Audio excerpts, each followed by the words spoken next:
Hello friends, అందరికీ నమస్తే అండి. అందరూ ఎలా ఉన్నారు? రాజీవ్ యువ వికాసం లోన్స్కి సంబంధించి రేపటి రోజున ₹1,00,000 లోన్స్కి సంబంధించిన మంజూరు పత్రాలు అయితే అందించబోతున్నారు.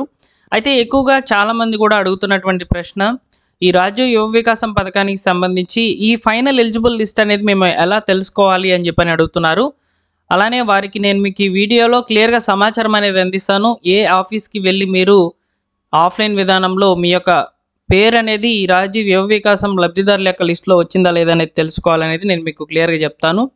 అలానే మనకు సిబిల్ స్కోర్ మీద చాలా వార్తలు అయితే నడిచాయి. ఈ రాజీవ్ యువ వికాసం పథకానికి సంబంధించి సిబిల్ స్కోర్ అవసరం లేదని చెప్పని చాలామంది అనుకున్నారనమాట. సో ఈరోజు ఒక పత్రికా ముఖంగా పబ్లిష్ అయినటువంటి పేపర్లో క్లియర్గా అయితే చెప్పారు. సిబిల్ స్కోర్ ఆధారంగానే సెలక్షన్ జరిగినట్లు తెలిసిందనమాట. అలానే ఒక జిల్లాలో అయితే 90% అప్లికేషన్స్ అనేటివి అప్రూవల్ అయ్యాయి. సో 90% మంది అయితే సెలెక్ట్ అయిపోయారు ఆల్మోస్ట్. సో వాళ్ళు తెలివిగా ఈ లోన్స్కి అయితే దరఖాస్తులు చేసుకున్నట్లు తెలుస్తోంది. పూర్తి వివరాలు తెలియజేస్తాను. ఈ యొక్క ఫైనల్ ఎలిజిబుల్ లిస్ట్ ఎలా చూసుకోవాలి, ఏ ఆఫీస్కి వెళ్ళి కనుక్కోవాలి, అలానే ఈ సిబిల్ స్కోర్ ఆధారంగా సెలక్షన్ అనేది ఏ విధంగా చేశారు, ఈ వివరాలన్నీ కూడా చెప్తాను.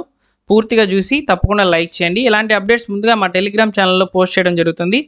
టెలిగ్రామ్ ఛానల్లో జాయిన్ అవ్వాలి అనుకున్నటువంటి వాళ్ళు డిస్క్రిప్షన్లో అయితే లింక్ పెడుతున్నాను. తప్పకుండా టెలిగ్రామ్ ఛానల్ అయితే జాయిన్ అయిపోండి. సో ఒకసారి మనం ఇక్కడ గమనించినట్లయితే ఈ రాజీవ్ యువ వికాసం పథకానికి సంబంధించినటువంటి ఈ యొక్క లోన్స్ అనేటివి ఏ విధంగా రిలీజ్ అవబోతున్నాయి, అదేవిధంగా ఇక్కడ మీరు ఒక లిస్ట్ అనేది చూసుకోవచ్చు. వివిధ రకాల యూనిట్లకు సంబంధించి లోన్ అమౌంట్ ఎంతవరకు శాంక్షన్ చేయబోతున్నారు అనేది ఇక్కడ మనకు క్లియర్గా అయితే ఉందన్నమాట. అయితే ఈ లిస్ట్ అనేది ఆఫ్లైన్ విధానంలో అయితే అవైలబుల్లోకి అయితే ఉందండి. మీ యొక్క దగ్గరలో ఉన్నటువంటి ఎంపీడీఓ కార్యాలయానికి అయితే వెళ్ళి మీరు అడగవచ్చు, రాజీవ్ యువ వికాసం పథకానికి సంబంధించిన లబ్ధిదారుల యొక్క లిస్టు వచ్చిందా లేదా అనేది. ఒకవేళ మీకు తెలియకపోతే హెల్ప్ లైన్ నెంబర్ అయితే ఉంది కదా. సో రాజీవ్ యువ వికాసం పథకానికి సంబంధించి హెల్ప్ లైన్ నెంబర్ కూడా ఉంది. సో దాన్ని ఒకసారి చూసే ప్రయత్నం చేద్దాము. ఈ నెంబర్కి కాల్ చేసి కూడా మీరు అడగవచ్చు అండి. సో ఒకసారి నేను మీకు చూపిస్తాను ఆ నెంబరు ఎలా ఉంటుందనేది. సో ఒకసారి స్క్రీన్ మీద అయితే చూడవచ్చు. ఓకే, ఇక్కడ హెల్ప్ లైన్ నెంబర్ అనేది ఉంది కదా, ఈ నెంబర్కి కూడా కాల్ చేసి మీకు ఏమైనా డౌట్స్ ఉంటే అడగవచ్చు. సో 1800592525 ఈ నెంబర్కి కాల్ చేయండి. వర్కింగ్ టైంలోనే చేయండి అని చెప్పారు. 10:30 నుంచి 5 PM లోపల అయితే చేయవచ్చు. ఇప్పుడు మీరు కాల్ చేసి అడగండి. సో ఫైనల్ లిస్ట్ అనేది ఎలా చూసుకోవాలని అడిగితే వాళ్ళు చెప్పే సమాధానం ఒకటేనండి, ఎంపీడీఓ ఆఫీస్కి అయితే మేము ఈ యొక్క ఫైనల్ ఎలిజిబుల్ లిస్ట్ అనేది అప్డేట్ చేస్తున్నామని చెప్తున్నారనమాట. సో కాబట్టి ఈ ఫైనల్ ఎలిజిబుల్ లిస్ట్ అనేది ఎంపీడీఓ కార్యాలయంలో అయితే ఉంటుందన్నమాట. సో ఒకసారి మీరు విజిట్ చేసి కనుక్కోండి. మీ యొక్క అప్లికేషన్ ఐడి అనేది ఇచ్చి మీరు తెలుసుకోవచ్చు. సో లేదు ఆఫ్లైన్ విధానంలో లేదు, ఎలా తెలుసుకోవాలి, ఇంకా ఏమైనా మార్గం ఉందా అంటే మీ యొక్క గ్రామ పంచాయతీ సెక్రటరీ ఉంటారు కదా, సో వారి ద్వారా కూడా మీరు కన్సర్న్ అయ్యి మీ యొక్క గ్రామ సెక్రటరీ అధికారి ద్వారా ఎంపీడీఓ కార్యాలయానికి కాల్ చేయించి వాళ్ళ దగ్గర కూడా మీ యొక్క డేటాను తీసుకోవచ్చు. ఈ విధంగా మాత్రమే ఆఫ్లైన్ విధానంలో మాత్రమే లిస్ట్ అనేది అవైలబుల్లోకి అయితే వచ్చి ఉంది. ఓకేనా. సో ఈ లిస్ట్ అనేది ఆఫ్లైన్ విధానంలోనే మాత్రమే అవైలబుల్లోకి అయితే ఉంటుందని చెప్తున్నారు. అయితే ముఖ్యంగా మీరు గమనించాల్సిన మరొక విషయం ఏంటంటే ఈ రాజీవ్ యువ వికాసం పథకానికి సంబంధించి మనకి సంబంధించిన ఒక ఆఫీస్ మిత్రుడు ఏం చెప్పారంటే, ఈ రాజీవ్ యువ వికాసం పథకానికి సంబంధించి పూర్తి స్థాయిలో అందరికీ కూడా మంజూరు పత్రాలు అనేటివి రాలేదు అని చెప్తున్నారనమాట.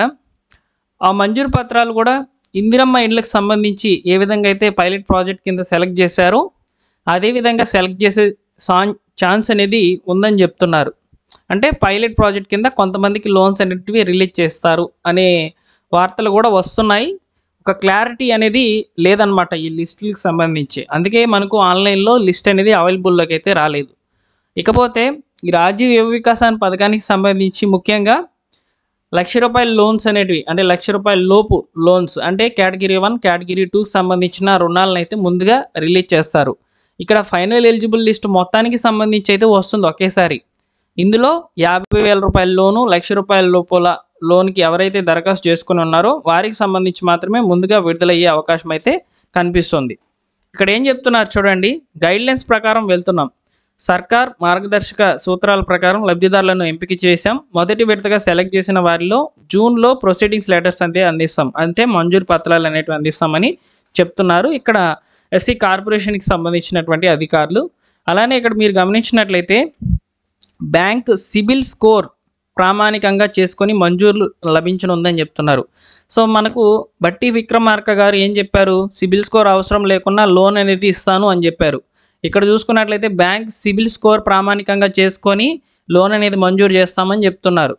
అలానే మీరు ఇక్కడ గమనించినట్లయితే ఈ జూలై నెల లోపల ₹1,00,000 లోపల ఉన్నటువంటి అప్లికేషన్స్ సెలెక్ట్ అయినటువంటి వాటన్నిటికీ కూడా డబ్బులు అనేటివి వారి యొక్క ఖాతాలకైతే జమ అవుతాయి.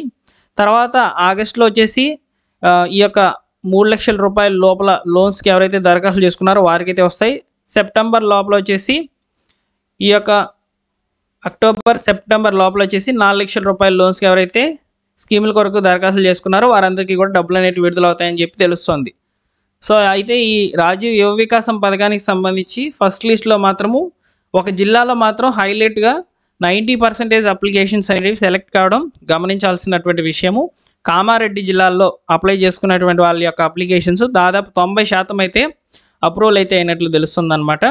సెలెక్ట్ అయినటువంటి యువత ఎక్కువగా kirana, poultry, milk centre, egg shop, fruit shop, xerox, welding, paan shop, cycle shop, గేదెలతో పాల వ్యాపారం చేసేలా దరఖాస్తులు అయితే చేసుకున్నారనమాట ఈ కామారెడ్డి జిల్లాలో. అంటే ₹1,00,000 లోపు రుణాలకైతే వీళ్ళు ఎక్కువగా ఇంట్రెస్ట్ చూపించి దరఖాస్తులు అనేటివి చేసినట్లు తెలుస్తుంది. ఈ యొక్క జిల్లాలోనే 90% అప్లికేషన్స్ అనేటివి అప్రూవల్ కావడము గమనించాల్సినటువంటి విషయం అన్నమాట.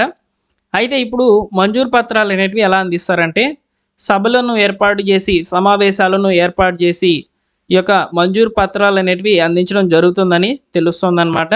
ఈ మంజూరు పత్రం అనేది మనకు రేపటి రోజున దొరికే అవకాశం అయితే ఉంటుంది. రేపటి రోజున మంజూరు పత్రం ఏ విధంగా ఉంటుందనేది నేను మీకు తెలియజేస్తాను.